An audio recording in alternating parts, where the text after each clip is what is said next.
হয়েছে বলো। আমার ভীষণ ভালো লেগেছে। নতুন কালেকশনের নতুন শাড়ি পরা হবে, তাই নতুন রকমের এরকম শাড়ি আমি ফার্স্ট পরিনি তো। ভীষণ ভালো, সুন্দর।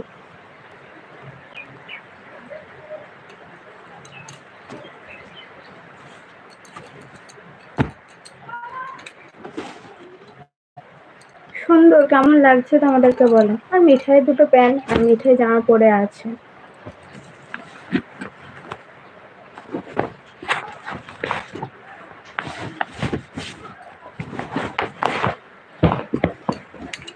কেমন লাগলো তোমাদের বলো। পুজোর মার্কেটিং তো আমার অনেকেই কমেন্ট করে তোমরা জিজ্ঞেস করেছো যে পুজোর মার্কেটিং হয়ে গিয়েছে।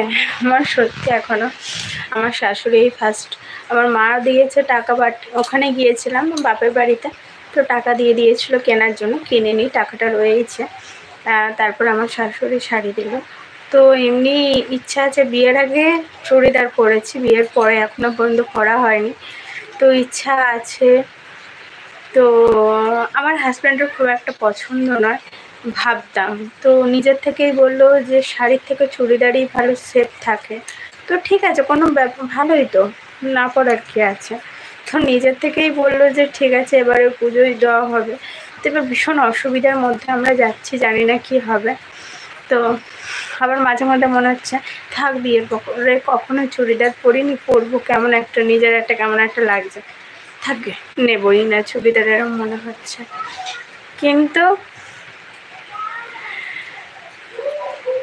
পরার মতো ড্রেস পরলে কোনো জিনিসই খারাপ না, হ্যাঁ সেটা পরার মতো পরতে হবে। তো তোমরা সবাই, তোমাদের পুজোর মার্কেটিং হয়ে গিয়েছে কমেন্ট করো, আমাকেও জিজ্ঞাসা।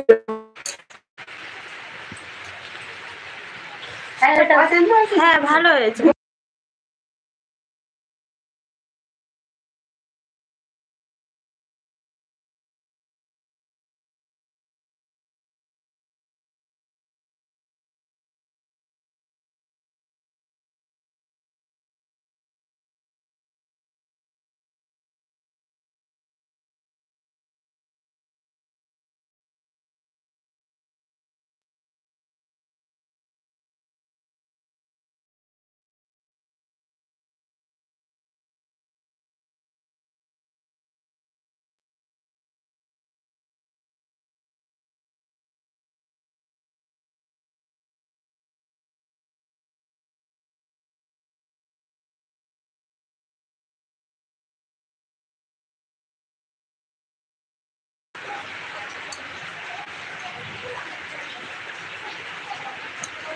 আসলে ওপরে ঘর হচ্ছে তো সেই হিসাবে।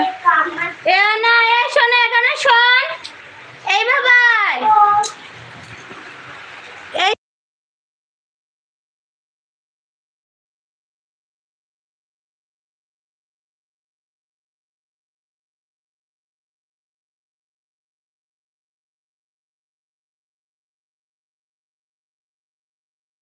ছোট্ট বন্ধু কি সুন্দর পুজোর ড্রেস পরেছে।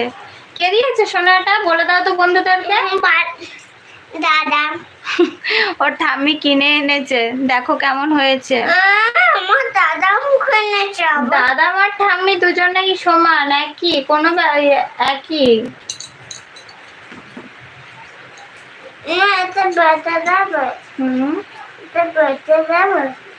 না কোনো কিছু টেনো না, ছিঁড়ে গেলে কিন্তু তাহলে কিন্তু আর ঠাকুর দেখতে যেতে পারবে না। কেমন হয়েছে তোমাদের ছোট্ট বন্ধুর ড্রেস? আমার লাল জামাটা পরে বল, কমেন্ট করে জানাও, কমেন্ট করে জানাও।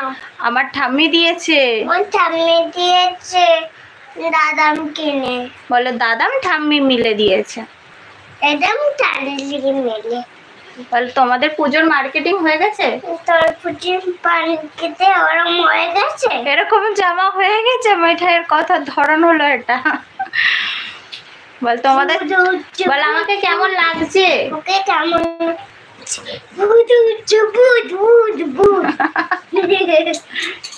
নিচে লাভ শোনা, একটু ঘর ঘুরলে হেভি লাগবে। দরজাটা দিয়ে দে, দিয়ে একটুখানি ঘোর।